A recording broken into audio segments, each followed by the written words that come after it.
I know. Jeremy Maddox, I like new metal. I wish I did. I wish I did sound like that, though. I really do. Welcome to the cloud place. Yeah, I wish that I sounded like gargling glass like Alex Jones, but it'd be like, you're basically a Southern Tom Waits, apparently. Yeah, so guys, what do you guys think about what's going on in Afghanistan? Jesus Christ, I was 12 years. I was 12 years old when Afghanistan started. What the fuck? He took Tom Waits, Alex Jones, and Harry Carey and threw them all in a blender, and he's trying to approximate me, which I'm flattered by, but I don't sound like any of those people, I don't think. I'm Jeremy Maddox.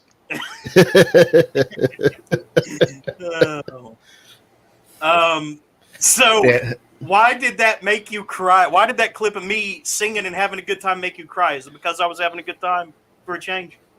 Or because I had a button missing on my shirt? Is that what made you cry? Or goats don't cry? No, I mean, I don't care about that. I mean, it was just a terrible video. It was just cringe.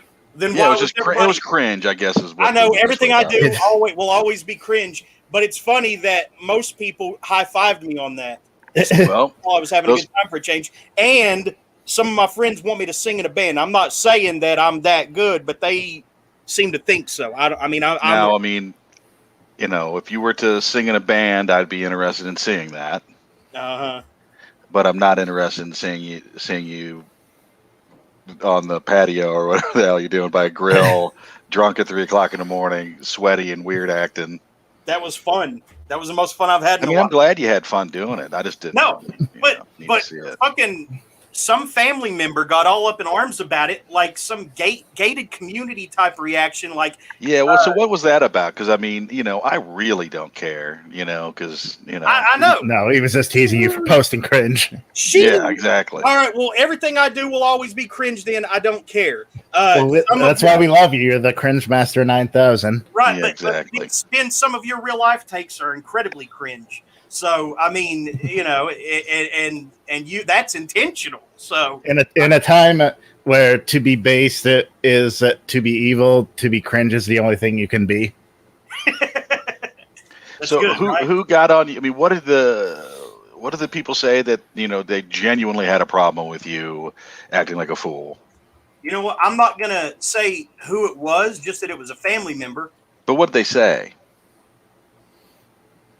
Yeah, apparently they got mad at you because, like, oh, you should be at work. You shouldn't be doing this.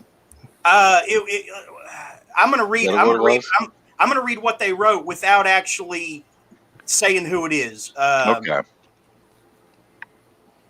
Let's see. Jeremy, it is time to get back to work. Really fucking nagging.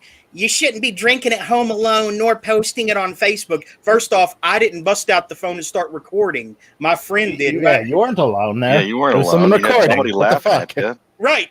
But I mean, he's the one who got out the phone and recorded it, and he said it was good. So I thought, what am I going to laugh at? Yeah, for sure. People talk. A mature 38-year-old knows this. I tell you things because I care, and your mom would want me to. Mom would not care about this. That's where she did this to mom and dad at one point or another, try to tell them how to live and how to change, and they just brushed her off. See, so Jeremy, how dare you not work after you've been through an extremely traumatic experience during the middle of a pandemic? You should be going back out to flip burgers for fat screaming Karens. Yeah. I pray you meet a young woman. Well, I don't. Why don't I meet an older woman, who's smarter, and I can graduate past all the bullshit emotional, diarrhea or whatever, Yeah, you should have just responded back. I can use a piece of ass. I know. Like that movie the other night. Did this make you not want to not go back to work for another month just to spite them? You won't until you put yourself out into the real world. Your post will turn decent women away. I got a response from women for that post. Dig down inside, right from wrong. I can't believe that she busted out the right from wrong thing over something as innocuous as that. Fuck you. And I was diplomatic about it and said, look, I don't want to fight. I'm not like that. I'm not like this person, but I don't like your tone right now. But I mean, if she does it again, I'm going to tell her to straight up shut the fuck up and stop nagging. I'm tired of this shit. I'm tired of people trying to step in and try to control my life. I'll always invite wisdom from people older than me and advice, but you don't try to control me. It's like when I was out on the road with my friend the other night and his girlfriend, in the back seat, trying to control him passive aggressively, from the back seat. And he's like zigzagging into the opposite lane, while he's raging against everything. He says, here's the bottom line. I'm going to do what the fuck I'm going to do. And he says, look, maybe you two should have this conversation in private. He says, no, God damn it. We're going to have it right now. And I'm like, okay, go ahead. And it's, I see what he means now. Women wear you down. I don't want to meet a young woman. I don't want to meet a woman, period. And I haven't basically ever. Okay. I know that's hard to believe, but even the Bible, says that, blessed is he who has no need for that. And I have no need for that. Where's that in? Where's that in? I don't know. Ask Zach. Ask Zach.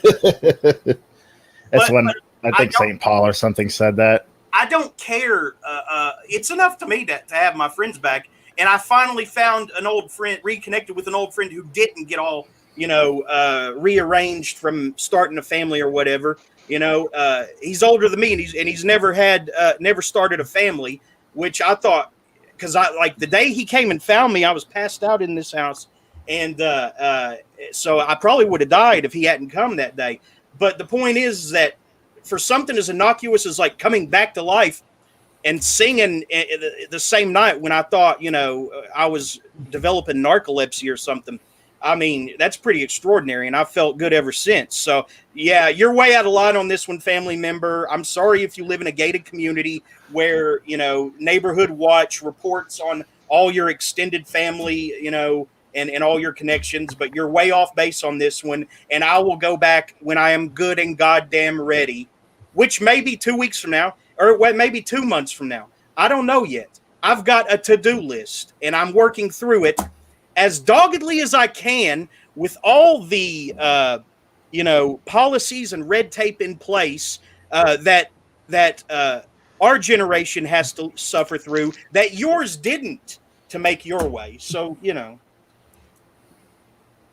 there it is. Yeah. I like how she threw your mom in there, though. That was the worst thing I thought. What would your that's mother pretty think? fucked up. Yeah. What would your mother think? Right. That is total control mechanism. That's really fucked up. You should have told her to shove it up her ass.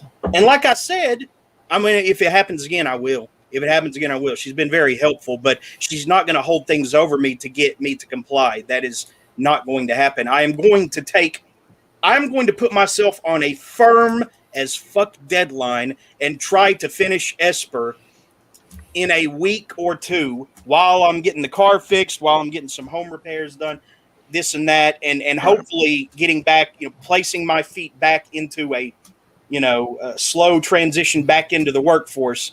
But I mean, I'm going to try to do that whole Bukowski wrote post office in a week out of here type. I want to get into that headspace because now I really am alone. And so, yeah, we'll see.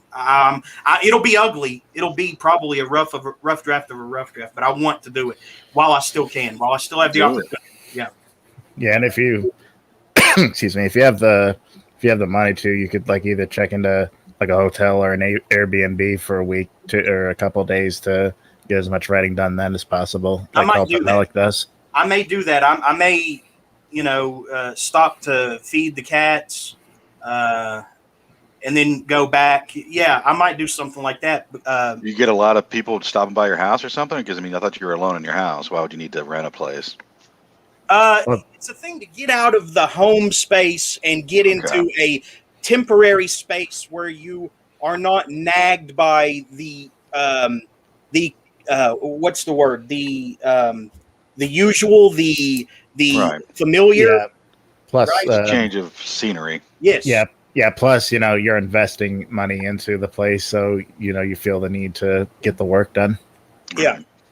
And so, like Stephen King he had a new office put in, and he found that he couldn't write in all the opulence, and so he went back to writing in a little space in the crawl space under the stairs at a typewriter. He couldn't work in all that in this big library studio type thing, you know. I don't know. It is a change of scenery type thing, I guess. Yeah. So who was this relative now? No. I'm not going to go into that. I'm not going to throw them under the bus that bad. Was it your sister wife? Sister wife. Look, yeah, Jeremy's a Mormon now. Look, I know that the Chris Chan thing just blew up, but incest is not as common in the South as you think. I'm sorry. No, that's it. That's not what sister wife is. It's when you're like when you have multiple wives, and like that's what the wives call each other. You know, the more I think about it, the more I think I might just be asexual. I don't usually go for these other, you know, descriptors or whatever. But I mean, I think asexual does not have a liberal stigma because most of them are sex crazed and think that sex defines them. And I think that I just think that I don't.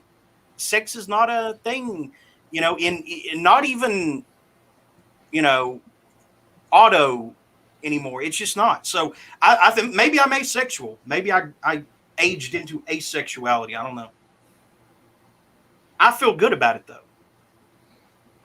Yeah, I mean, whatever, regardless of what you are. I mean, if you really don't want to get in a relationship, you definitely shouldn't let family members browbeat you into getting into one.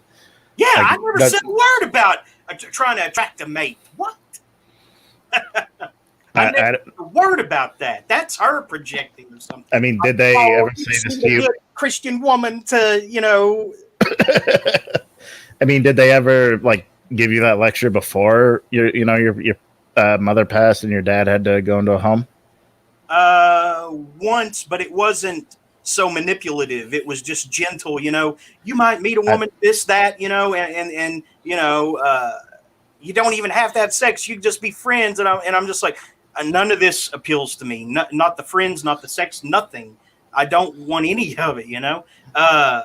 And I see every relationship that I see someone in, they're horrible for each other, and they spend more time fighting and competing with each other and on different wavelengths than anything actually like relationships are supposed to be.